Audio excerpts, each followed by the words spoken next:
A Arte da Guerra, Sun Tzu. Há cerca de 2.500 anos, o general Sun Tzu escreveu este livro para dividir seus conhecimentos sobre as estratégias de guerra. Hoje, este livro tornou-se uma referência para políticos, administradores, gerentes de marketing, técnicos de futebol americano, jogadores de Age of Empires e pré-adolescentes com a pretensão de tornarem-se ninjas.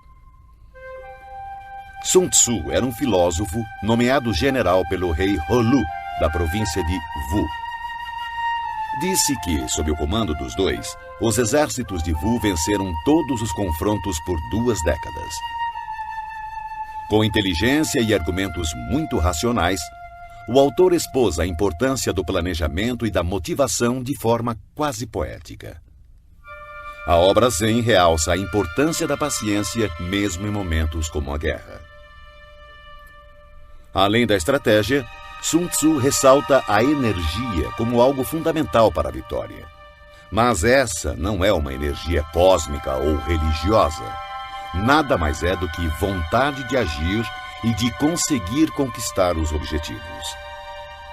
Para atingir uma meta, o autor ensina: é necessário agir em conjunto, conhecer o ambiente de ação, o obstáculo a ser vencido e, é claro, conhecer seus próprios pontos fortes e pontos fracos. Se você conhece o inimigo e conhece a si mesmo, não precisa temer o resultado de 100 batalhas. Se você se conhece, mas não conhece o inimigo, para cada vitória sofrerá também uma derrota. Se você não conhece nem o inimigo nem a si, perderá todas as batalhas. Sun Tzu. O livro é, antes de ser um manual de guerra, uma obra filosófica, e esta é a razão de tanto sucesso. Sobre a arte da guerra, foram feitas dezenas de adaptações por diversos autores, tentando mostrar onde a obra pode ser aplicada. Capítulo 1. Estimativa. Sun Tzu disse: a arte da guerra é questão vital para o Estado. É o âmbito onde a vida e a morte são fundamentadas, um caminho que leva à aniquilação ou determina a sobrevivência. Deve ser examinada com cuidado e nunca negligenciada. A única forma para prever o resultado de uma guerra é analisar a situação com base nos 5 fatores. Primeiro, Tao, caminho. Várias mentes com um único ideal. O caminho que faz o pensamento do povo estar em completa harmonia com o de seus governantes, levando-o a segui-los para viver ou para morrer sem temer nenhum dos riscos. Segundo, clima. É a sombra e a luz, o calor e o frio, o tempo e a sucessão das estações. Aceitar ou desafiar essas condições determinará a vitória militar. Terceiro, terra. Referem-se às distâncias, dificuldades de travessia, condições do terreno para a disposição das tropas. A análise da situação da terra define oportunidades de vida e morte. Quarto, líder. A virtude da sabedoria, integridade, disciplina, coragem e humanidade. Quinto, métodos. Impõe eficiência, controle de gastos, tropas, uma cadeira de comando adequada e suporte logístico. Todos os comandantes que negligenciarem esses 5 fatores estarão fadados ao fracasso.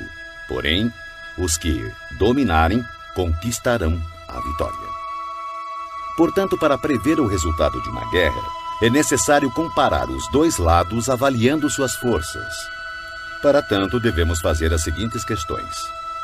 Primeira, qual dos soberanos tem o Tao, caminho? Segunda, qual comandante é mais competente e habilidoso? Terceira, qual dos lados possui vantagens do clima e da terra? Quarta, qual exército segue os métodos e é rigorosamente disciplinado? Quinta, qual lado é mais rigoroso e imparcial ao recompensar e punir? Sexta, qual exército tem a maior força? Sétima. Qual exército possui os oficiais e as tropas mais bem treinados? Através dessas 7 comparações, sei quem ganhará e quem perderá a guerra. Se um comandante estiver atento aos meus conselhos e proceder de acordo com eles, a vitória será certa. Nesse caso, mantenha-o. Se um comandante não a seguir, procedendo em desacordo, será derrotado. Nesse caso, demita-o sumariamente. Sabendo dos ganhos que podem advir dos meus conselhos, tire o maior proveito das condições favoráveis, formulando através delas uma vantagem estratégica para reforçar nossa posição. Há momentos em que a maior sabedoria é parecer não saber nada. Por isso, quando capaz, finja então ser incapaz. Quando pronto, finja grande desespero. Quando perto, finja estar longe. Quando longe, façam acreditar que está próximo. Se o inimigo procurar alguma vantagem, seduza-o com uma armadilha. Se estiver desorganizado, ataque-o e conquiste-o. Se ele for muito poderoso, prepare-se para ele. Se ele possuir forças superiores, evite-o. Se ele for orgulhoso, provoque-o. Se ele for humilde, dê forças à sua arrogância. Se ele estiver descansado, faça-o se desgastar. Se ele estiver unido, separe-o. Ataque-o onde ele se mostrar despreparado. Adote caminhos que sejam para ele totalmente inesperados. O bom estrategista, para vencer uma batalha, faz antes muitos cálculos do seu tempo, pois sabe que eles são a chave que o conduzirá à vitória. É calculando e analisando que o estrategista vence previamente a guerra na simulação feita no templo. Capítulo 2. Gerenciamento da guerra. Sun Tzu disse: a arte da guerra é um exército de 1000 carros velozes, 1000 carroções cobertos de couro e 100.000 guerreiros com cotas de malha. A abundância de coisas necessárias para esse exército deslocado sobre uma distância de 1000 li, com gastos no estado e no campo de operações, incluindo enviados ao exterior e conselheiros, matérias e manutenção de carros e armaduras. Somente quando você tiver 1000 peças de ouro para cada dia de guerra, poderá mobilizar 100.000 guerreiros. Evite batalhas duradouras, busque a vitória rápida. Se a vitória custar a chegar, suas armas se desgastarão e as tropas ficarão desmoralizadas e o entusiasmo tende a enfraquecer. Se você sitiar uma cidade, gastará forças. Se seu exército for mantido muito tempo em campo, as reservas do Estado não serão suficientes. O tempo prolongado irá desgastar as armas, desmoralizar suas tropas, exaurir suas forças e consumir todos os recursos disponíveis, abrindo oportunidades para os governantes vizinhos tirarem vantagens e atacar. Então, mesmo contando com os melhores conselheiros, você não conseguirá garantir bons resultados. Assim, em relação às guerras, tenho ouvido falar em precipitação imprudente, mas ainda não vi bom exemplo de inteligência associada a decisões demoradas. Nunca houve Estado que tenha sido beneficiado por uma guerra prolongada. Portanto, o conhecedor dos terríveis e devastadores efeitos e dos perigos de empreender uma guerra está profundamente consciente de como aproveitá-la da melhor maneira e levá-la com rapidez a seu término, atingindo assim as verdadeiras vantagens potenciais de uma guerra. Um perito na arte da guerra não convoca soldados mais de uma vez, nem solicita suprimentos repetidamente. Uma vez em guerra, ele não perderá tempo precioso esperando reforços. Fará uso do equipamento que carrega e avançará com velocidade para atravessar a fronteira inimiga, podendo fazer uso das provisões do opositor. Desta forma, terá o suficiente para alimentar todo o seu exército. A arte de melhor utilizar o tempo é estar um passo à frente do adversário, e vale mais que a superioridade numérica e os cálculos mais perfeitos com relação ao abastecimento. Um Estado é enfraquecido financeiramente quando precisa manter seu exército a uma grande distância e, consequentemente, empobrece seu povo. As vizinhanças próximas aos exércitos aumentam seus preços, E, com o custo mais elevado, seus recursos se esgotam com maior rapidez, forçando o Estado a aumentar os impostos dos distritos para assim custear as forças militares.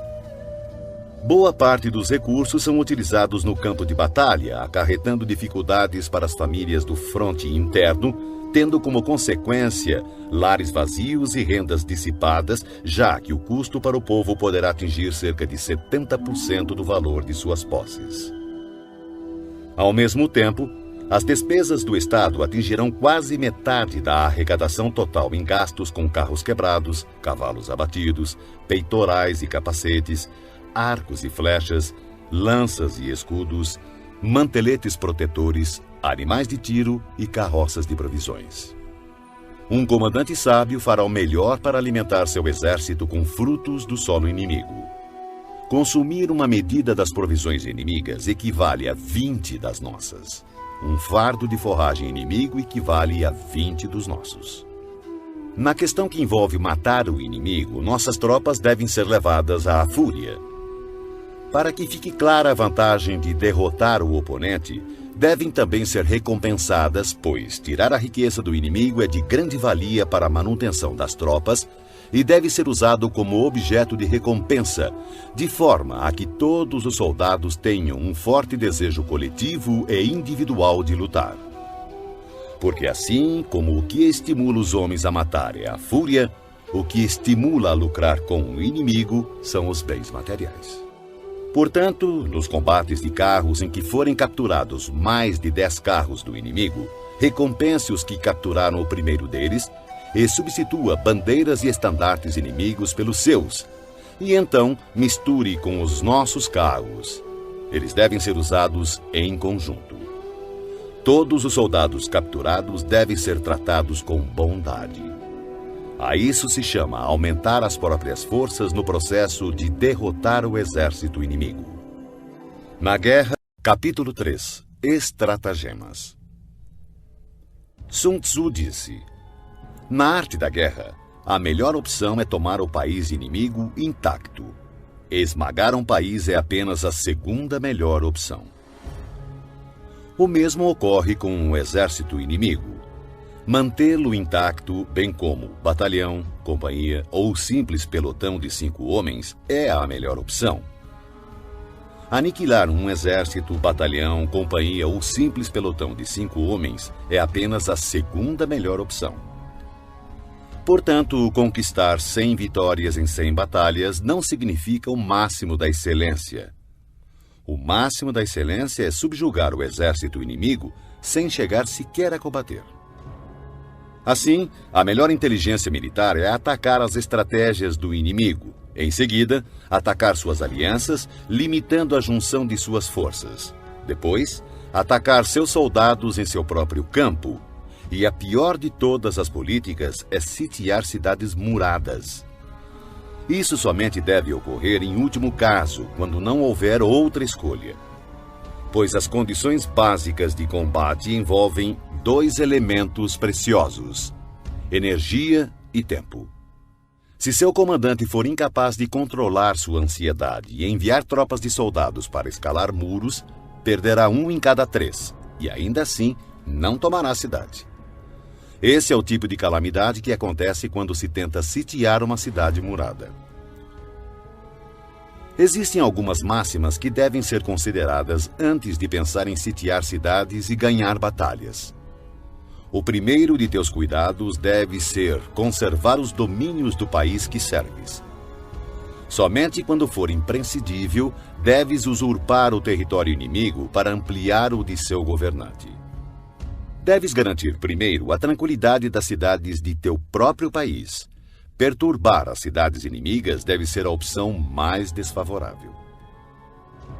Deves proteger e colocar em abrigo todos os vilarejos amigos. Somente se houver real necessidade, pode avançar contra os vilarejos inimigos. Deves impedir que as choças dos camponeses, bem como suas plantações, sofram qualquer dano. Somente uma extrema penúria deve levá-lo a saquear e devastar as instalações agrícolas de teus inimigos. deves ter como objetivo buscar a perfeição, tentando conservar intactos os domínios dos inimigos. Somente destruí-lo em caso de extrema necessidade. O comandante que age assim tem a conduta comparada à dos mais virtuosos personagens da história, cujas obras buscam a produção e a conservação e não a destruição. O comandante habilidoso submete seu inimigo sem partir para a batalha, derrota seu reinado sem operações de campo muito extensas. Com as forças intactas, disputa o domínio do império. Dessa maneira, suas armas não sofrerão desgastes e, sem perder um soldado, sua vitória será completa. Esta é a arte de preparar o ataque. Já a arte de usar as tropas é a seguinte. Quando você tiver 10 vezes mais forças do que o inimigo, cerque-o. Quando tiver 5 vezes mais, ataque-o. Quando tiver apenas o dobro, divida-o em 2, um para atacar o inimigo pela frente e o outro para atacar pela retaguarda. Quando tiver igualdade de forças, divida a tropa do inimigo e enfrente-o. Quando for inferior em número, seja hábil para tomar a defensiva. Quando não for páreo para o inimigo, tenha a habilidade de evitá-lo. Embora um combate acirrado possa ser dado por uma força menor, esta acaba sendo capturada pela força maior.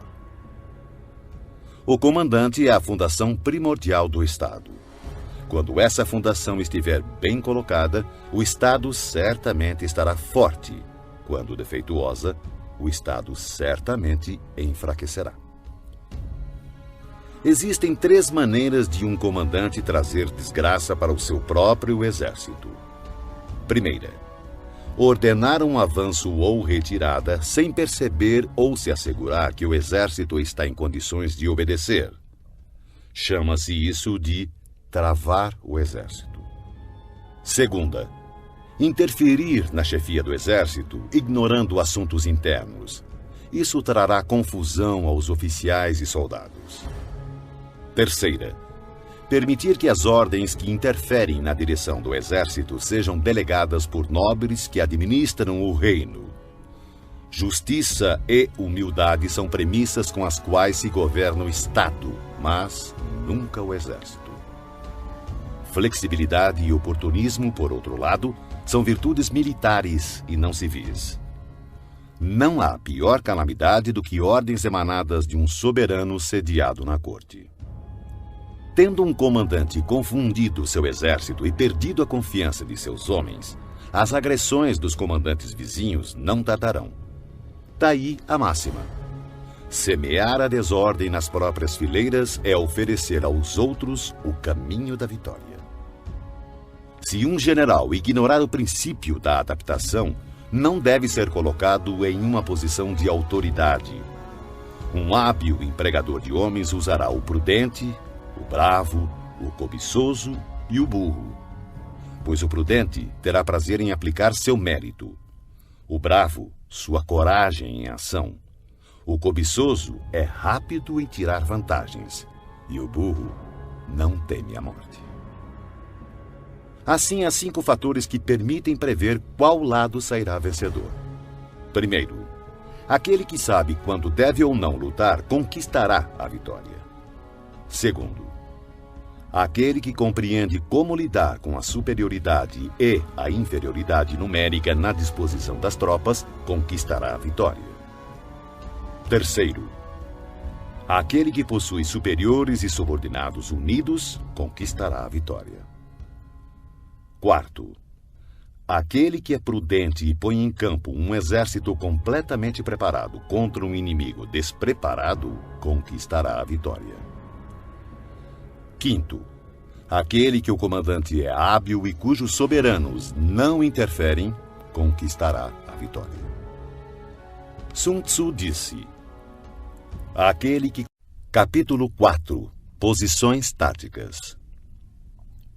Sun Tzu disse: na antiguidade, o perito em batalha se colocava fora da possibilidade de derrota e esperava que o inimigo expusesse a sua vulnerabilidade. Garantir-nos de não ser derrotado está em nossas mãos. Porém, a oportunidade de derrotar o inimigo é dada por ele mesmo. Por isso se diz: a invencibilidade repousa na defesa, a vulnerabilidade revela-se no ataque. Manter-se e assumir posição defensiva é porque a força do inimigo é esmagadora. Porém, lançar-se ao ataque é porque a força do inimigo é deficiente. O especialista em defesa oculta a si mesmo no mais profundo e indecifrável canto da terra. O especialista em ataque desfere o golpe de cima das mais altas esferas do céu. Dessa forma, ele é capaz de, ao mesmo tempo, proteger a si mesmo e alcançar a vitória completa. Ver a vitória apenas quando ela está ao alcance da visão de todos não é o máximo da superioridade. O verdadeiro mérito está em planejar secretamente, deslocar-se subitamente, frustrar as intenções do exército inimigo e finalmente chegar à vitória sem o derramamento de sangue. Pois não requer muita força levantar a penugem de um coelho no outono, nem olhos penetrantes para distinguir o sol da lua, muito menos ouvidos apurados para ouvir o ronco do trovão. Os hábeis comandantes vencem a batalha depois de terem criado as condições apropriadas. Um comandante inteligente não apenas vence, ele se sobressai derrotando o inimigo com facilidade. Eles preveem todas as eventualidades, conhecem as situações do inimigo e não ignoram o que podem fazer e até onde podem ir. A vitória é uma decorrência natural desse saber. Porém, suas vitórias não lhe garantiam nem a reputação de sábio, nem o mérito do homem de valor. Pois o homem comum não dá grande credibilidade a uma vitória que foi obtida longe dos olhos da sua compreensão. Assim eram nossos ancestrais. Não acreditavam que os elogios como corajosos, heróis ou invencíveis fossem um tributo que tivessem merecido. Atribuíam sim seu sucesso ao cuidado extremo que tinham em evitar o menor deslize. O comandante inteligente vence as batalhas evitando cometer erros. É isso que garante a vitória completa, pois significa conquistar um inimigo já derrotado. O comandante hábil assume uma posição tal que não pode sofrer nenhuma derrota. Não negligencia nenhuma circunstância que garanta aniquilar o inimigo. Portanto, um exército vitorioso só entra na batalha depois de ter garantido a vitória, enquanto um exército derrotado só procura a vitória depois de ter entrado na luta. Um comandante vitorioso não permite que as tropas mostrem uma confiança demasiado cega, uma confiança que degenera em presunção. As tropas que sonham com a presunção da vitória são debilitadas pela preguiça. Ao contrário, aquelas que, sem pensar na vitória, exigem o combate, são tropas enrijecidas pelo trabalho, aguerridas, destinadas a vencer. Um especialista no uso de tropas constrói seus fundamentos sobre a doutrina do Tao, seguindo firmemente as normas militares. Assim, estará preparado para ser o árbitro da vitória e da derrota. Depois de uma primeira vantagem, não esmoreças nem dês às tuas tropas um repouso precipitado. Empunha a espada com a mesma rapidez de uma torrente que se precipita de um despenhadeiro. Que seu inimigo não tenha tempo sequer de perceber o que está acontecendo e somente recolher os louros da vitória quando o inimigo estiver aniquilado, dando-lhe assim condição de fazê-lo com segurança e tranquilidade. A arte da guerra está baseada em 5 fatores estratégicos: os cálculos, as quantidades, a logística, a balança do poder e a possibilidade de vitória. Todos esses fatores estão ligados entre si. Primeiro, os cálculos estão diretamente ligados aos tipos de terrenos. Segundo, com base nesses cálculos, estimam-se as quantidades de provisões. Terceiro, de acordo com as quantidades de provisões disponíveis, define-se a capacidade da logística. Quarto, a balança do poder está diretamente relacionada à capacidade da logística. Quinto, e, finalmente, a possibilidade de vitória baseia-se na balança do poder. Um exército vitorioso é como o peso de 100 quilos contra outro de alguns gramas. Um exército derrotado é como apenas alguns gramas contra centenas de quilos. O exército que Capítulo 5. Vantagens. Sun Tzu disse: comandar muitos é o mesmo que comandar poucos. Tudo é uma questão de organização. Controlar muitos ou poucos é uma mesma e única coisa. É apenas uma questão de formação e sinalizações. Lembre-se dos nomes de todos os oficiais e subalternos.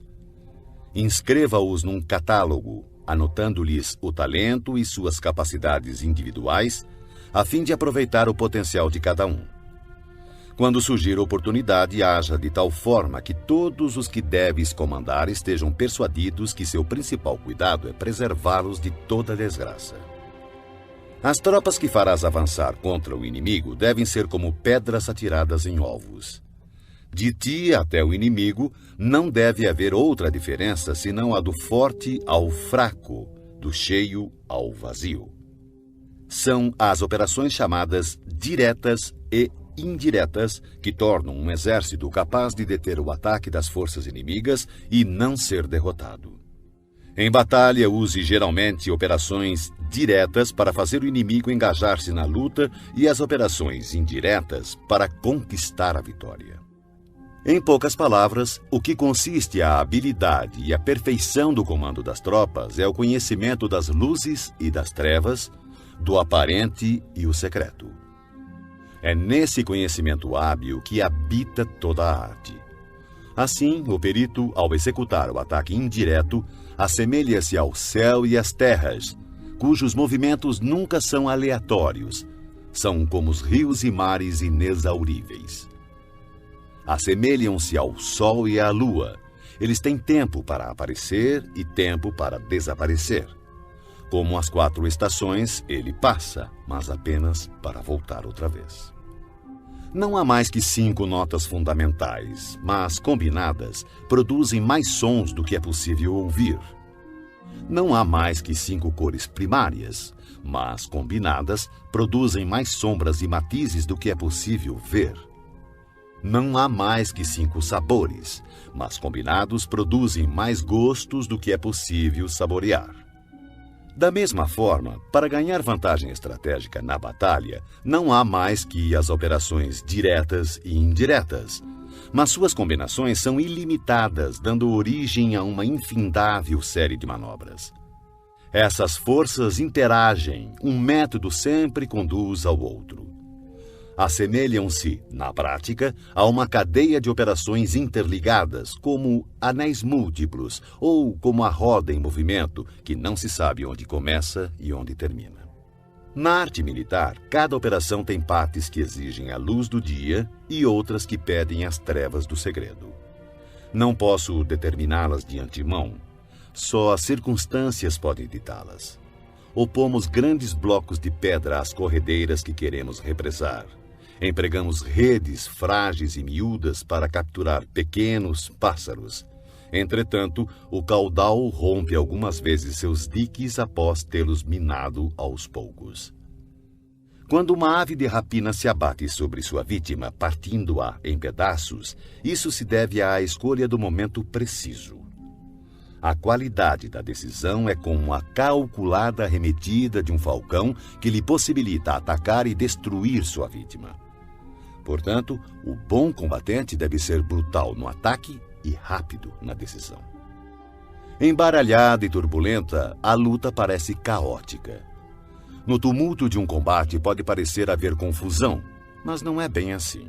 Entre a confusão e o caos, uma formação de tropas pode parecer perdida e mesmo assim impenetrável.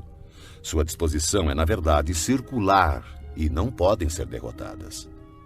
A confusão simulada requer uma disciplina perfeita. Afinal, o caos estimulado se origina do controle.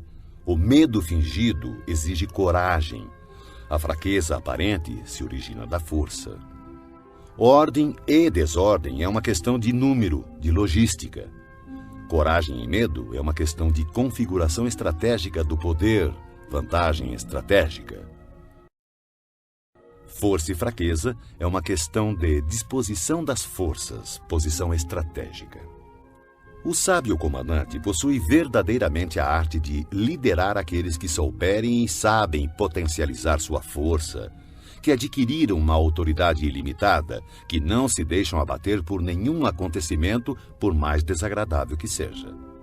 Aqueles que nunca agem com precipitação, que se conduzem, mesmo quando surpreendidos com sangue frio, que têm habitualmente nas ações bilitadas e nos casos previstos antecipadamente.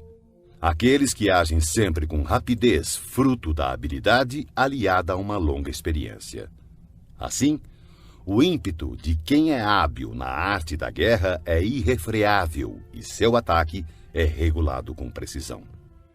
O primeiro imperador Han, 256-195 a.C., desejando esmagar seu oponente Rissung-nu, enviou espiões para conhecer sua condição. Mas este, sabedor do fato, ocultou com cuidado todos os soldados fortes e todos os cavalos bem alimentados, deixando apenas homens doentes e gado magro à vista. O resultado foi que os espiões, por unanimidade, recomendaram ao imperador que atacasse. O resultado? O imperador Han atacou e foi derrotado. Os espiões viram apenas velhice e doença. Isso, sem sombra de dúvida, é uma dissimulação do inimigo e atacar pode ser imprudente. Assim, quando pretende que o inimigo se movimente, o especialista se mostra e o inimigo certamente o seguirá. Ele ilude o inimigo e este acredita. Agindo dessa maneira, manipula o inimigo e assim espera por ele, armado com toda a sua força. O especialista, quando está em batalha, procura sua vitória na vantagem estratégica, não a solicita aos seus homens. Portanto, deve ser hábil para selecionar os homens certos e explorar o avaro e o tolo, o sábio e o valente, e dar a cada um deles uma responsabilidade adequada ao seu perfil. Jamais designe tarefas a quem não for capaz de cumpri-las. Selecione e dê a cada um responsabilidades proporcionais à sua competência.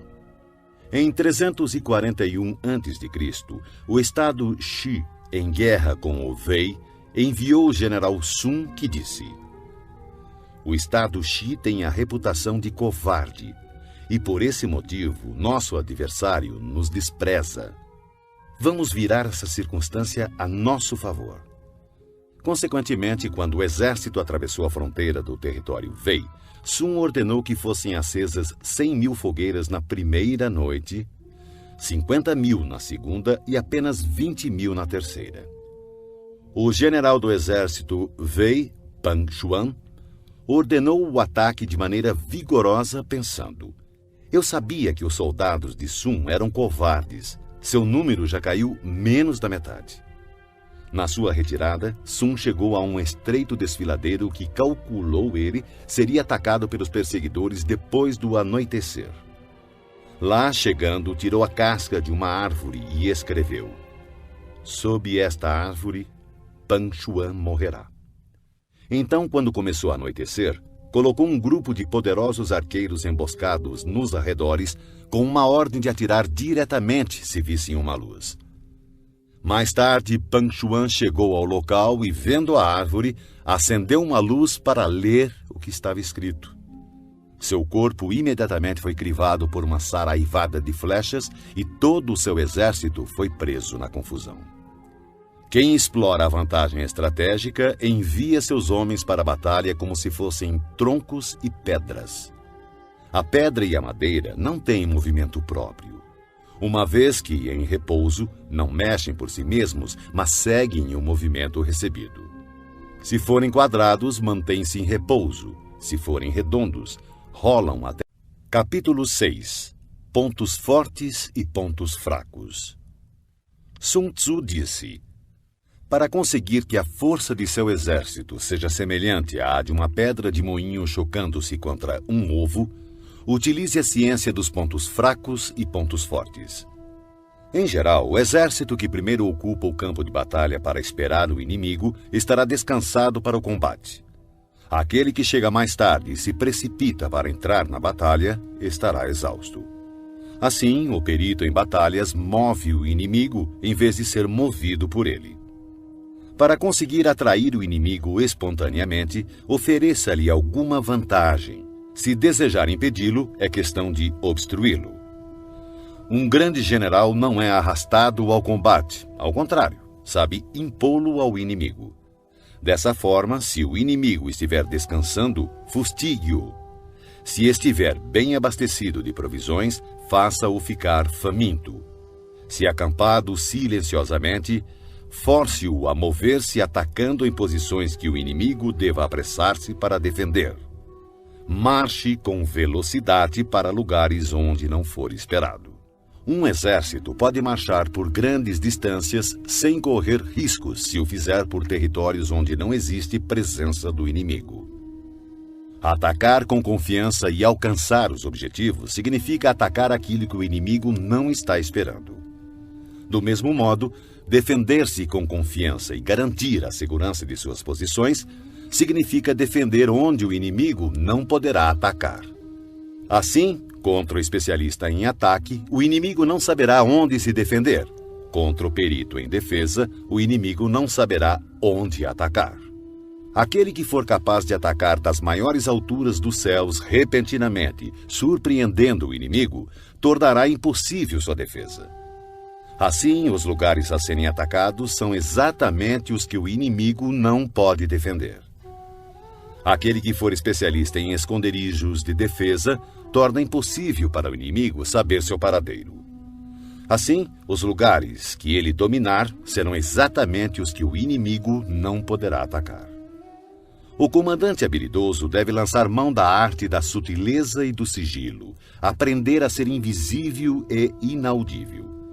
Dessa forma, terá em suas mãos o destino de seus inimigos. Poderá avançar sem encontrar resistência se fizer isso contra os pontos fracos dele.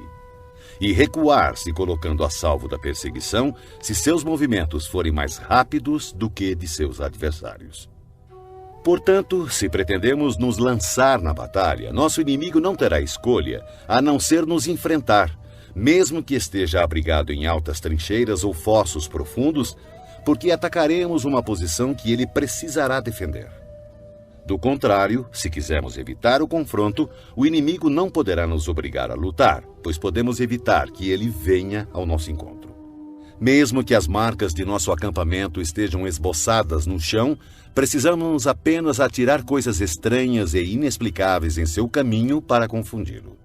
Descobrindo a posição do inimigo enquanto ocultamos a nossa, teremos força totalmente concentrada onde ele estiver dividido. Se nosso exército estiver unido enquanto o exército do inimigo estiver fragmentado, atacaremos como um só corpo e seremos muitos contra poucos. Dessa forma, se formos capazes de golpear com uma força superior, uma força inferior, usando muitos contra poucos, qualquer um que levamos a lutar estará em situação de desespero. O lugar escolhido para a batalha não deve ser conhecido pelo inimigo, pois assim o inimigo terá de se preparar contra um possível ataque em diversos pontos, e se suas forças estiverem distribuídas para defender muitas posições, qualquer unidade que enfrentarmos será pouco numerosa. Para que o inimigo possa reforçar um número de homens na frente da batalha, consequentemente enfraquecerá sua retaguarda. Se ele reforçar sua retaguarda, sua vanguarda ficará então enfraquecida. Do mesmo modo que, se fortalecer seu lado esquerdo, o direito enfraquecerá. Se fortalecer seu lado direito, o esquerdo ficará enfraquecido. Reforçar todos os lados significa enfraquecer todos os lados. A fraqueza numérica decorre da necessidade de se preparar contra possíveis ataques, à força numérica de obrigar o adversário a fazer esses preparativos contra nossos possíveis ataques. Conhecendo o local e a hora da próxima batalha, podemos nos concentrar a grandes distâncias. Mas se não pudermos prever nem o lugar nem o dia da batalha, então seu lado esquerdo nada poderá fazer a favor do seu lado direito, assim como o direito não salvará o esquerdo, nem tampouco sua retaguarda poderá salvar sua frente de batalha, nem o contrário. E tanto mais será assim quanto mais distante estiverem os seus reforços. Ainda que o inimigo possua a força numérica a seu favor, é possível evitar que ele inicie combate contra nosso exército. Analise os planos de batalha do exército inimigo para ter conhecimento de suas fraquezas e de suas probabilidades de sucesso. Provoque-o para que assim possa descobrir o padrão de seus movimentos. Force-o a revelar-se, de forma que venha a exibir seus pontos vulneráveis. Compare o exército adversário com o seu para poder identificar onde a força é abundante e onde possui maior deficiência. Quando estiver preparado seus arranjos táticos, oculte-os. O máximo da habilidade quando se assume uma estratégia é não ter forma. Se sua forma não for definida, o mais esperto dos espiões não será capaz de compreendê-la e os mais sábios conselheiros não conseguirão planejar defesa contra ela. Mesmo que todos possam ver as táticas individuais empregadas para conquistar, quase ninguém consegue entender a estratégia através da qual se obtém a vitória total. O movimento das tropas deve ser comparado ao fluxo das águas, que corre do ponto alto do terreno para os pontos mais baixos. Assim, no caminho da vitória, seu exército deve evitar os pontos fortes do inimigo e procurar atacar onde ele demonstrar maior fraqueza. A água modela seu curso de acordo com a natureza do solo por onde passa, e o exército deve preparar sua vitória de acordo com o inimigo que enfrenta. Assim, a água não mantém sua forma constante. Não existem condições constantes em uma guerra. Dos 5 elementos, nenhum é predominante. Das 4 estações, nenhuma dura para sempre. Há dias curtos. Capítulo 7. Manobras. Sun Tzu disse: na guerra, o general que recebe suas ordens do soberano deve concentrar suas forças e transformar seu exército em um conjunto harmonioso, mobilizando o povo. Depois, instalar as tropas em lugar vantajoso. A grande dificuldade de manobrar exércitos para a luta está em transformar uma longa e tortuosa estrada em caminho mais conveniente e em transformar a adversidade em vantagem. Dessa forma, transforme a estrada do inimigo em longa e tortuosa. Haja de forma dissimulada, engane-o com a ilusão de ganhos fáceis.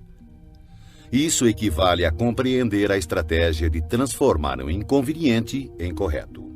A manobra tanto pode ser uma fonte de vantagem quanto um perigo. Por essa razão, se um exército tivesse que levantar acampamento e recolher suas armaduras às pressas em marcha forçada de 1000 li sem parar, em busca da conquista de uma vantagem, todos seriam feitos prisioneiros. Seus homens mais fortes estariam longe da vanguarda, os exaustos ficariam para trás e, em média, somente 1/10 das forças chegaria à meta. Se tivesse que viajar 50 li em tal ritmo para obter vantagem, o comandante da força de avanço estaria perdido e somente a metade das forças chegaria à meta. Se tivesse que viajar 30 li em tal ritmo para obter alguma vantagem, apenas 2/3 das forças chegariam à meta. Um exército sem equipamento e provisões perecerá, sem sombra de dúvidas.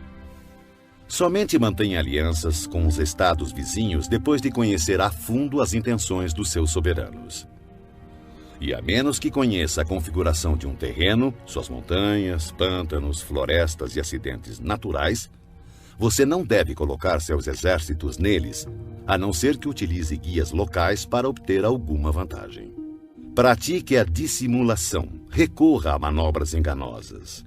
Movimente-se quando estiver em posição de vantagem, faça mudanças estratégicas, dispersando ou concentrando suas forças. Quando avançar para a batalha, seja veloz como o vento, imprevisível como o trovão. Em ocasiões que deva permanecer calmo, seja como a floresta. Ao invadir e saquear, haja rápido como o fogo. Na imobilidade, seja como a montanha. Quando necessário, esconda suas intenções, seja obscuro como as trevas. Evite movimentar-se inutilmente e somente ataque quando tiver certeza da vantagem. Ao saquear e pilhar cidades, reparta sempre de maneira justa todos os despojos. Quem conhece a tática de transformar o tortuoso em direito, será vitorioso. Essa é a arte de manobrar. A maneira de dar ordens e fazer com que essas sejam cumpridas é de extrema importância para a vitória de um exército. Você encontrará no livro dos planos militares que em determinadas ocasiões a maioria dos teus homens não poderá te ver nem ouvir. Os tambores e as bandeiras devem substituir tua presença e tua voz.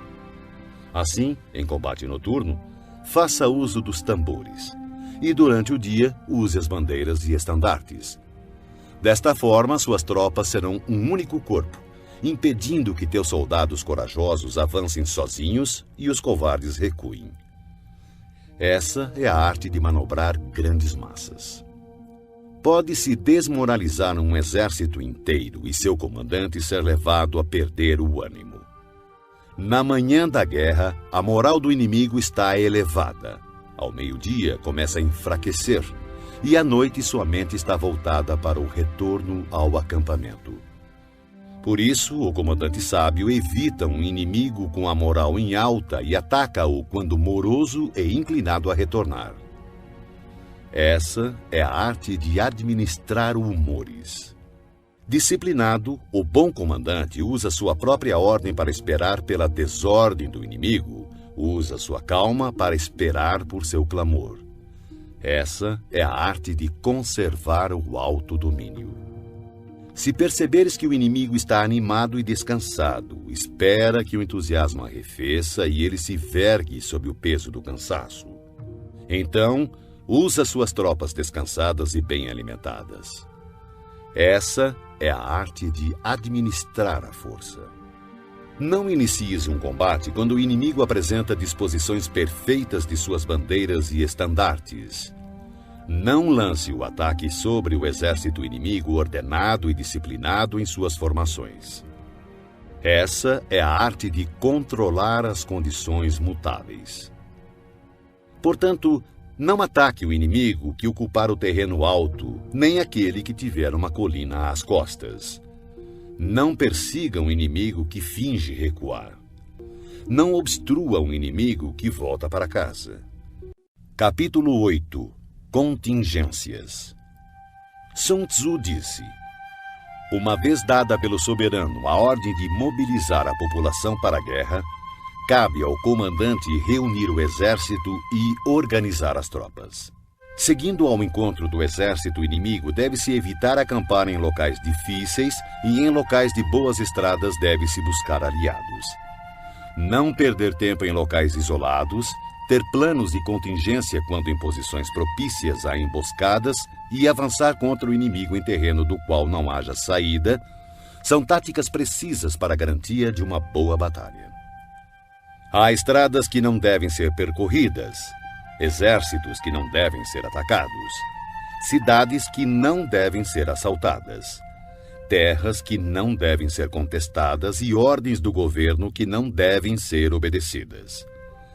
Portanto, o comandante que compreender as vantagens da arte da mudança e não se ater a uma maneira única de comandar, mas sim adaptar-se às circunstâncias variando suas táticas para enfrentar o exército inimigo, saberá como comandar seus soldados.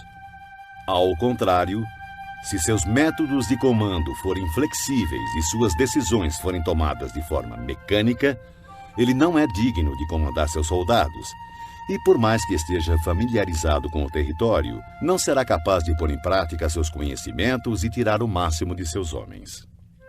O comandante sábio deve considerar a combinação de ganho e perda, deve ter discernimento das reais vantagens em situações difíceis e confiar nos seus esforços.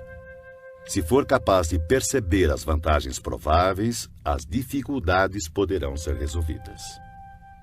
Um general deve conhecer bem as vantagens e desvantagens frente ao inimigo, buscar o enfraquecimento dos comandantes hostis, infligindo-lhes importantes perdas, trabalhando sem cessar para prejudicar-lhes.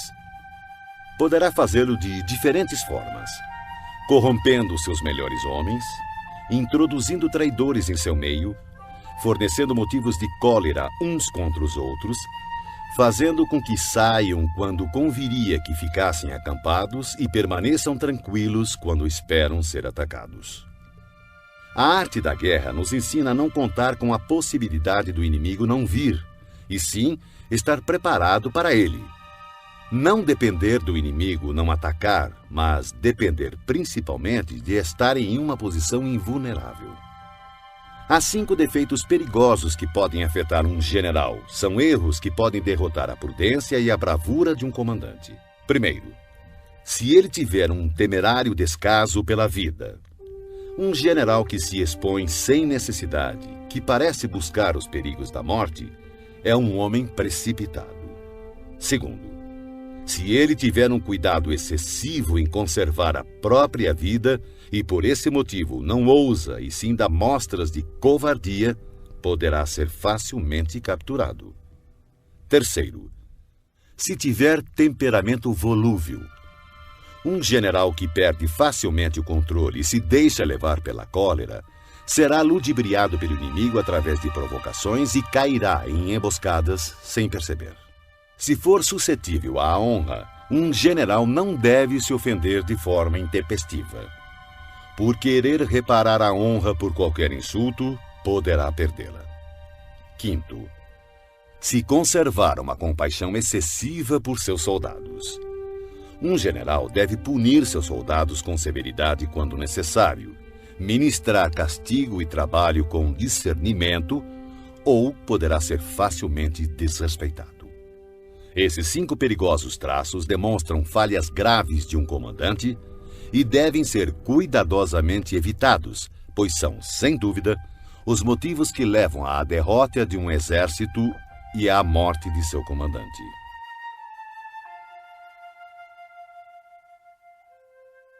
Capítulo 9. O exército em marcha.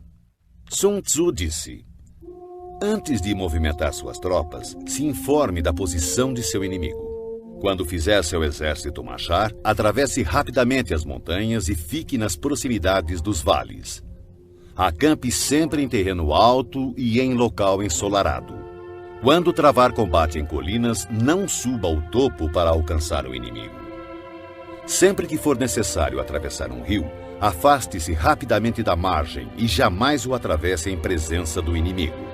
Caso contrário, o inimigo esteja cruzando um rio, não vá ao seu encontro dentro da água. Espere. E só ataque quando a metade de sua tropa concluir a travessia. Desta forma, terá mais vantagem no combate. Na travessia de pântanos, sua maior preocupação deve ser sair deles o mais rápido possível, pois além da grande dificuldade de conseguir provisões nestes locais, são terrenos baixos e expostos ao ataque. Se for forçado a combater em um pântano, procure ocupar as orlas, evite adentrar no terreno e, se houver floresta nos arredores, situe-se de costas para elas. Em terras planas e secas, procure se posicionar de forma que seu flanco direito e sua retaguarda fiquem próximos de alguma elevação no terreno. A ideia é ter terras perigosas à frente e seguras atrás. Quando estiver com sua tropa em movimento, o mais importante é buscar as vantagens naturais do terreno que estiver ocupando. Em geral, os exércitos preferem os terrenos altos e ensolarados, pois nestes comida e água são mais acessíveis. Essas condições certamente favorecem uma vitória. Quando as chuvas formarem uma torrente e engrossarem os rios, não arrisque a travessia. Espere que as águas retomem seu curso natural. Evite regiões onde há penhascos com rios que correm no fundo, lugares fechados, moitas espessas e gargantas estreitas. E, se não for possível, abandone esses lugares rapidamente. Enquanto nos afastamos, devemos atrair o inimigo para esses locais e talvez ele caia nos perigos que acabamos de nos esquivar. Tenha cuidado também com lugares cobertos de matos e de pequenos bosques, lagos cercados de plantas aquáticas e charcos cheios de junco. São locais próprios para emboscadas e esconderijo de espiões traiçoeiros. Estando perto destes lugares, não se movimente antes de fazer um reconhecimento de toda a área. Portanto, devo afirmar, mais uma vez, que independente do acampamento ser bom ou ruim, deve-se buscar as vantagens de cada terreno. Além disso, deve-se ficar atento ao inimigo, envie espiões ao longo do caminho e decifre todos os movimentos do adversário. Se o inimigo estiver próximo e ainda assim se manter em silêncio, ele não está ocupando uma posição estratégica. Se estiver distante e tentar provocar um combate, ele quer que avancemos. Se ele estiver acampado em terreno plano, com certeza está protegido por alguma vantagem. Se houver movimento entre as árvores de uma floresta, fique atento. Pode ser que o inimigo esteja avançando. Se existirem muitos obstáculos entre os arbustos, ele está tentando nos confundir. Se uma grande quantidade de pássaros levanta voo de súbito, é sinal de uma emboscada. Animais assustados indicam que um ataque surpresa está se formando. Se a poeira ergue-se alta, é sinal de carros de guerra chegando. Quando ela é baixa e se espalha rente ao chão, denuncia a aproximação da infantaria. Se a poeira se levanta em pontos esparsos, mostra que destacamentos estão colhendo lenha para as fogueiras. Algumas nuvens de poeira movendo-se de um lado para outro significa que o exército está montando o acampamento. Sussurros e aumento dos preparativos para a guerra significa que o inimigo avançará. Linguagem violenta e movimento agressivo para a frente indicam que ele recuará. Quando os carros leves saem à frente e tomam posições nos flancos, é sinal de que o inimigo está entrando em formação para o combate. Proposta de paz sem que haja retrocesso do exército indica uma conspiração. Se há muita correria com suas tropas em formação, está determinada a hora da batalha. Se uma parte das tropas avançar e outra recuar, o inimigo está tentando nos atrair para uma armadilha. Se os soldados encontram-se curvados e apoiados em suas armas, eles estão fatigados. Se os que, mandados a banhar água, forem os primeiros a beber, significa que o exército está sedento. Se houver uma vantagem e o inimigo não avançar, ele está exausto. Se há pássaros reunidos em algum ponto, a posição está desocupada. Provavelmente o inimigo abandonou secretamente seu acampamento. Quando há gritos na noite, é sinal que o inimigo está assustado. Se há confusão no acampamento, o comandante tem pouca autoridade.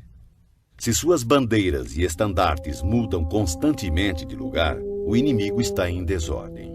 Se os oficiais estão irritados, é sinal de que seus homens estão cansados.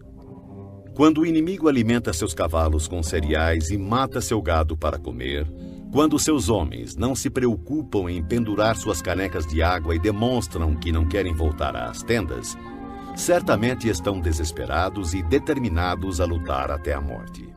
Quando há soldados sussurrando em grupinhos e seu comandante falando em voz mansa e vacilante, revela inimizade entre superiores e subordinados. Recompensas em demasia significam problemas. Se o comandante teme pressionar seu exército por conta de motins e oferece gratificações para manter seus soldados de bom humor, certamente ele perdeu o respeito de seus homens. Quando há castigos em excesso, o inimigo enfrenta dilemas terríveis com o relaxamento da disciplina, podendo o comandante perder o controle e irromper violentamente contra seus subordinados para obrigar-lhes a cumprir o dever. Se os soldados forem punidos antes mesmo de se afeiçoarem ao chefe, não demonstrarão respeito. Portanto, os soldados devem ser tratados primeiramente com humanidade, porém, mantidos sob controle e disciplina. Isso irá garantir sua lealdade. Para isso, os comandos devem ser consistentemente reforçados durante o treinamento. Por fim, Se o inimigo enviar um emissário com palavras conciliadoras, ele quer cessar as hostilidades. Atenção ao inimigo enraivecido que está preparado para confrontar-se com você por longo período sem travar batalha nem abandonar sua posição. Considere-o com o maior cuidado. Em uma guerra, devemos ter claro que não são os números que proporcionam a vantagem de um exército sobre o outro. Capítulo 10. O terreno. Sun Tzu disse: a superfície da terra apresenta uma infinidade de lugares. Deves fugir de alguns e buscar outros. Todavia, deves conhecer bem todos eles. Os tipos de terrenos incluem o acessível, o complicado, o indeciso, o estreito, o acidentado e o distante. O primeiro terreno citado, o acessível, é aquele em que ambos os exércitos podem se aproximar livremente. Portanto, levará vantagem aquele que primeiro ocupar um nível mais alto do lado ensolarado e ter estabelecido linhas de abastecimento adequadas. O terreno que permite o avanço e dificulta a retirada é o mais complicado. De uma posição dessas, se atacarmos o inimigo quando ele não estiver devidamente preparado, poderemos derrotá-lo. Porém, se ele estiver preparado e não conseguirmos derrotá-lo, seremos pressionados a bater em retirada, então teremos grandes problemas. O terreno indeciso é aquele que oferece desvantagens tanto para o nosso lado quanto para o lado do inimigo. Neste terreno, mesmo que o inimigo tente nos atrair, é prudente abandonar a posição e recuar, atraindo por sua vez o inimigo. Então, quando parte de seu exército tiver saído, poderemos atacar com vantagem. Na passagem estreita, ou desfiladeiros, terá vantagem quem primeiro a ocupar e guarnecê-la completamente, ficando à espreita do adversário. Se o inimigo estiver com essa vantagem, não devemos seguir atrás dele. Somente quando ele falhar e a passagem estiver mal protegida é que devemos atacar. Em terreno alto e acidentado, do mesmo modo, se pudermos ocupá-lo primeiro, devemos nos posicionar na parte mais alta do lado ensolarado e esperar pelo inimigo. Se o inimigo conquistou essa vantagem, devemos abandonar nossa posição e bater em retirada. Por fim, quando os exércitos estiverem posicionados a grandes distâncias um do outro e suas vantagens estratégicas forem semelhantes, não será fácil provocar um combate. Por outro lado, levar a batalha até o inimigo não trará nenhuma vantagem. Esses 6 princípios que definem o uso do terreno devem ser do conhecimento total e da responsabilidade do comandante. Shang Yu conta a seguinte passagem de Pei Hsing-hsien, 619-682 d.C., mandado numa expedição punitiva contra as tribos Turkic. Ao crepúsculo, como de costume, montou seu acampamento, fortificando-o posteriormente com paliçada e fosso, quando, de repente, determinou que o exército mudasse as instalações para uma colina próxima. Essa decisão desgostou muito seus oficiais, que protestaram aos brados contra o esforço extra que os soldados iriam despender. Pei Hsing-hsien, todavia, não ligou para as reclamações e fez o acampamento ser transferido o mais depressa possível. Na mesma noite, caiu uma forte tempestade inundando o local anterior do acampamento, que ficou sob 4 metros de água. Os oficiais ficaram espantados com o acontecido e confessaram seu erro. Como soube que ia acontecer? Perguntaram. Pei Hsing-hsien respondeu: daqui por diante, contentem-se em obedecer às ordens sem fazer perguntas desnecessárias. Durante uma guerra, um exército pode ficar exposto a situações de calamidade que não são decorrentes de causas naturais, mas sim são decorrentes de erros cometidos por seu comandante. São elas fuga, insubordinação, colapso, ruína, caos e derrota. Nos casos em que as vantagens estratégicas de ambos os lados forem praticamente as mesmas, atacar o inimigo que tem um exército 10 vezes maior que o nosso poderá resultar em fuga. Quando os soldados rasos são muito mais fortes que seus oficiais, o resultado é a insubordinação. Caso contrário, quando os oficiais são fortes e suas tropas são fracas, o resultado é o colapso.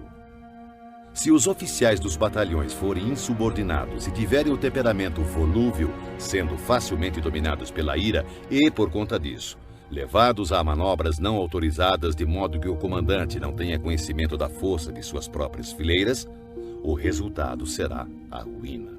Quando o comandante demonstrar fraqueza, não tiver autoridade, suas ordens não forem claras e seus oficiais e tropas forem indisciplinados, o resultado será o caos e desorganização absoluta. Se um comandante negligenciar as forças do exército inimigo e assim permitir que uma tropa enfraquecida enfrente a elite do adversário e ainda operar sem uma vanguarda de tropas de choque, o resultado será a derrota total do seu exército. São essas as 6 formas de atrair a derrota e estão em total responsabilidade do comandante. A formação natural da região e a posição estratégica de um exército são os grandes aliados em uma batalha. Mas a capacidade de avaliar o inimigo, de criar condições para se chegar à vitória e de calcular astutamente as dificuldades, perigos e distâncias constitui o teste de um grande comandante. Quem conhecer esses fatores e os colocar em prática de forma adequada será vitorioso. Aquele que lutar sem isso, certamente será derrotado. Desta forma, se tiver certeza que o caminho da batalha garante a vitória, então você deve lutar, mesmo contra a decisão de seu soberano. Mas, se o caminho da batalha não assegura a vitória, então não deve lutar, mesmo com ordem do seu governante.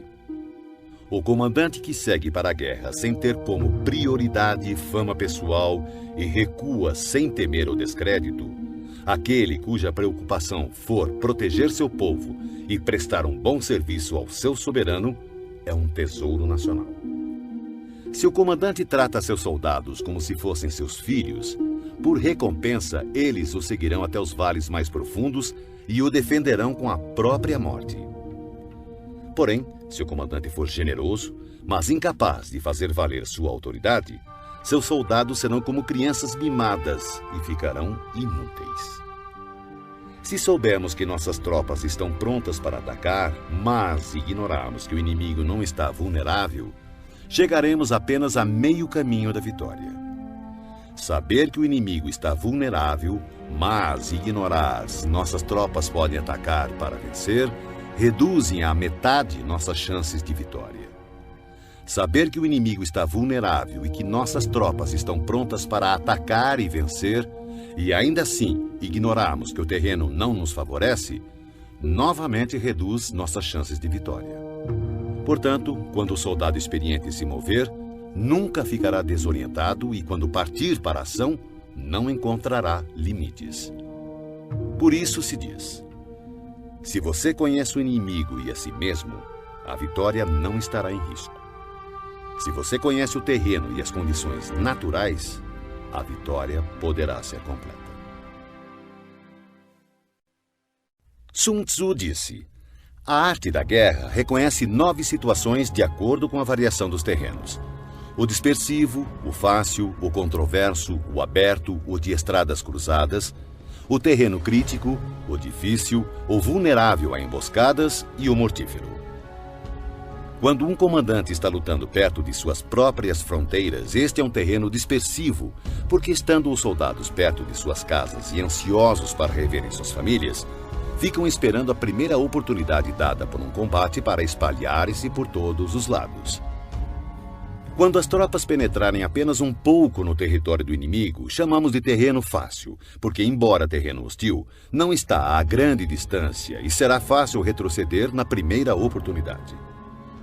A região que não oferece muitas vantagens para ambos os lados é chamada de terreno controverso. São terrenos-chave e devem ser disputados. A região ou território onde ambos os lados têm total liberdade de movimentação é chamada de terreno aberto, locais que comunicam-se com o exército inimigo e com as zonas de retirada. Terrenos de estradas cruzadas são territórios que fazem fronteiras com muitos estados, portanto possuem cruzamentos estrategicamente vitais. O primeiro a atingi-lo terá a vantagem de fazer aliança com outros estados. Quando um exército tiver penetrado em território hostil, deixando para trás cidades fortificadas, este é um terreno crítico. Denominamos terreno difícil toda região trabalhosa de atravessar, sejam florestas, montanhas, pântanos, desertos ou precipícios. Regiões pelas quais o acesso só é possível através de estreitos desfiladeiros, de forma que uma pequena quantidade de inimigos é suficiente para atacar nossa força principal, são considerados terrenos vulneráveis a emboscadas ou ataques. Enfim, terrenos mortíferos ou sem saída são locais de perigo constante, onde devemos combater com toda a nossa força para sobrevivermos. Assim, em terreno dispersivo, não lute. Em terreno fácil, não pare. Em terreno controverso, não ataque. Em terreno aberto, não tente barrar o inimigo. Em terreno de estradas cruzadas, faça alianças. Em terreno crítico, saqueie os recursos do inimigo. Em terreno difícil, marche sem parar. Em terrenos propícios a emboscadas, elabore planos de contingências e, em terrenos sem saída, lute. Os que foram no passado considerados grandes comandantes tinham como objetivo impedir que a frente e a retaguarda do inimigo pudessem socorrer uma a outra, impedir a cooperação entre suas divisões, impedir que os oficiais e soldados pudessem auxiliar uns aos outros, impedir a comunicação entre superiores e subordinados e impedir, inclusive, que as forças dispersas do inimigo pudessem se reunir. Esses comandantes somente se lançavam à ação se houvesse vantagens para suas tropas, senão, permaneciam estacionados. Se lhe perguntassem como agir no caso de haver um adversário em grande número e com estrita disciplina pronto para atacar, ele com certeza responderia: apodere-se de algo que ele não pode se dar ao luxo de perder. Ele ficará em suas mãos. A velocidade é a essência da guerra. Aproveite a falta de preparação do adversário, avance por caminhos onde não é esperado e ataque locais desprotegidos. O exército invasor deve estar atento e observar os seguintes métodos. Quanto mais profundo penetrar em território inimigo, maior deverá ser a solidariedade entre os soldados. Dessa forma, os defensores não levarão a melhor. Saqueie os campos férteis do inimigo para suprir suas tropas de alimentos. Cuide do bem-estar de seus homens e não os sobrecarregue. Mantenha seu exército sempre em movimento. Coloque suas tropas em situações sem saída. Seus homens preferirão morrer a fugir.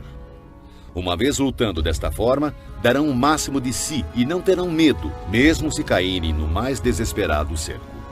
Se não houver onde se refugiarem, todos continuarão firmes. Assim, sem precisar ser mandados, seus homens estarão em constante alerta, cumprirão seus deveres e serão fiéis e disciplinados. Portanto, no dia em que esses homens forem ordenados a partir para o combate, talvez chorem, porém não por medo, mas porque todos estão dispostos a vencer ou morrer.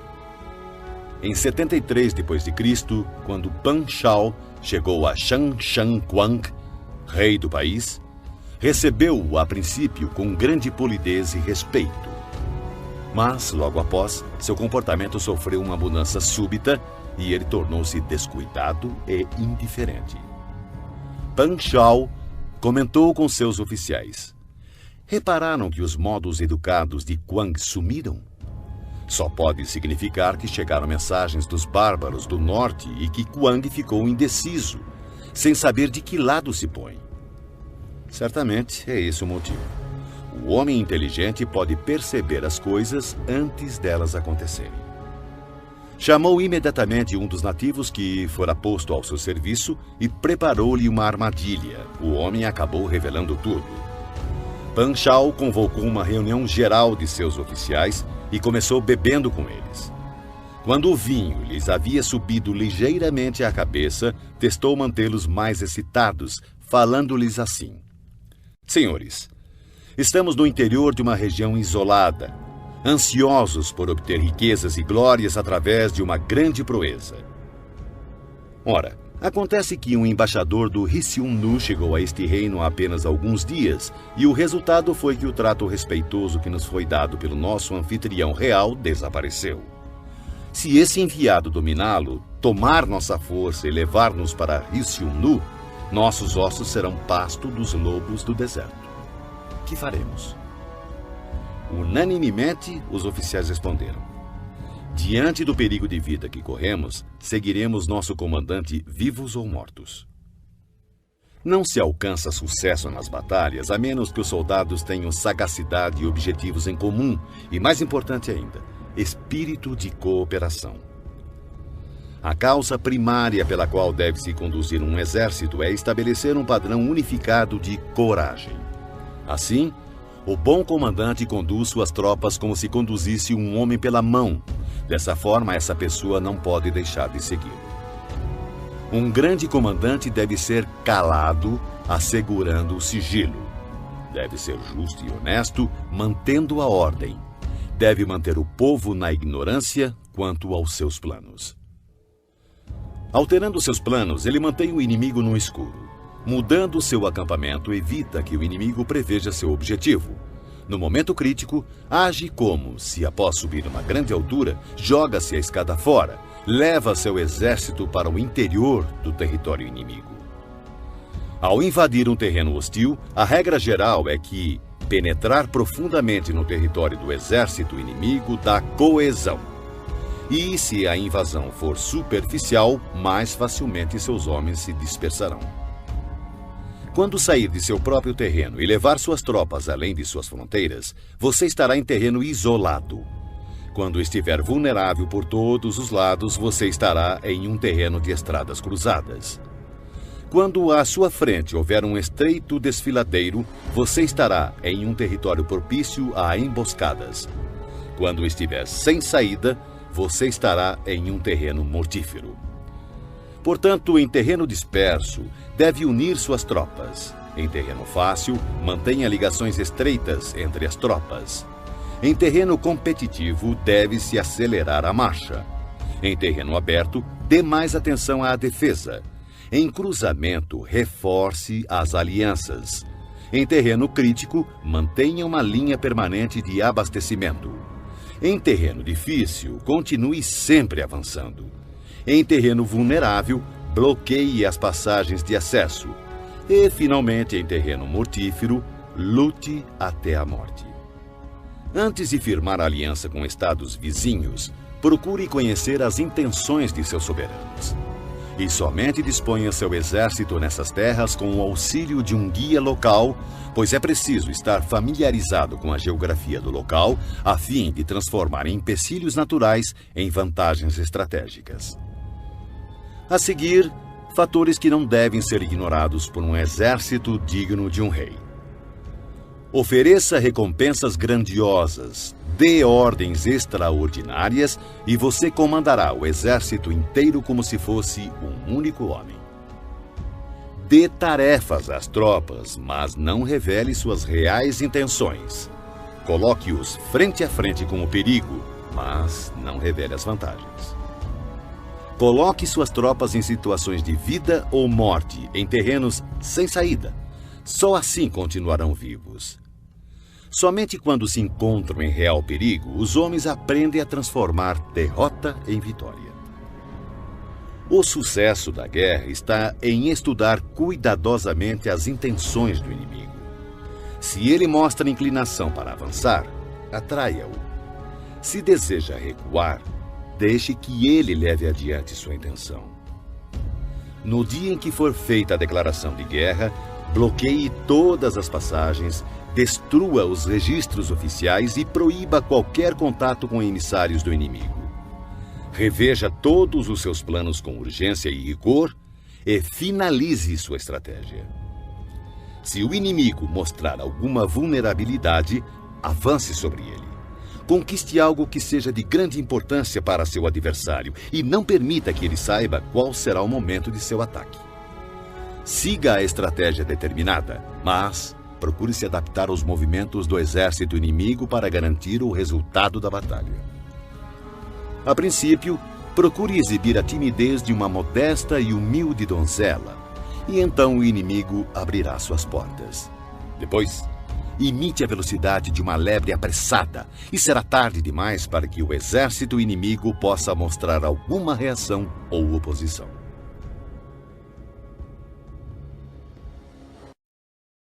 Capítulo 12. O ataque pelo fogo. Sun Tzu disse: existem 5 meios de atacar com fogo. O primeiro consiste em queimar os homens. O segundo, queimar as provisões. O terceiro, queimar transportes e equipamentos. O quarto, queimar arsenais e depósitos. E, por último, lançar fogo contínuo sobre o inimigo.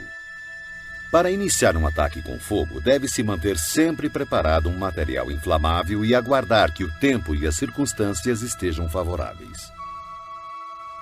Deve-se observar que a época mais adequada para o uso do fogo são os períodos quentes e secos.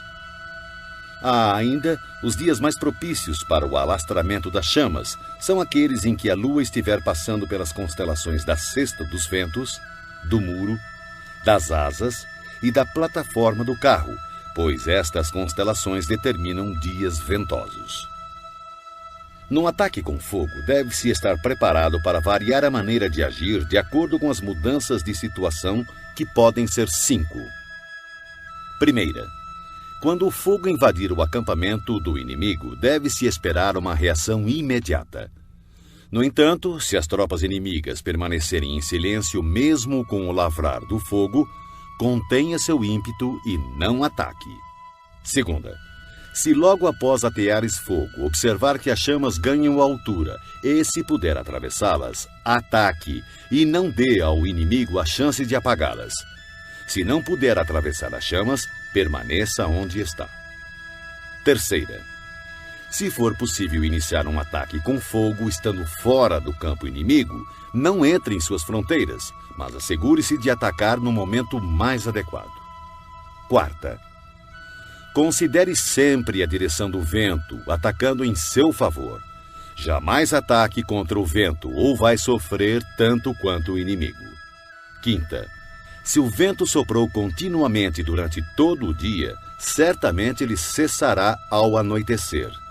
Tome precauções para não ser surpreendido. Todo exército bem treinado deve dominar os 5 desdobramentos relacionados ao ataque com fogo e devem ter conhecimento do movimento das estrelas para identificar os dias mais adequados para que possa iniciar esse tipo de ataque. Demonstra grande inteligência aquele que usa o poder do fogo para atacar. Os que usam a água conseguem um acréscimo de força, mas não são eficientes em privar o inimigo de suas provisões. A água será bem utilizada para interceptar e ilhar o inimigo. As diferentes maneiras de combater com fogo proporcionam uma plena vitória, mas é preciso saber colher os frutos, ou todo esforço será uma perda de tempo. É de grande importância também reconhecer o mérito de teus homens e recompensá-los, pois se tuas tropas só enfrentarem dificuldades e trabalho sem o devido reconhecimento, perderás o respeito de teu exército. O general esclarecido melhora seus recursos, comanda seus soldados com autoridade, mantém-nos juntos pela boa-fé e os torna serviçais por boas recompensas. Se a fé diminuir, haverá separação.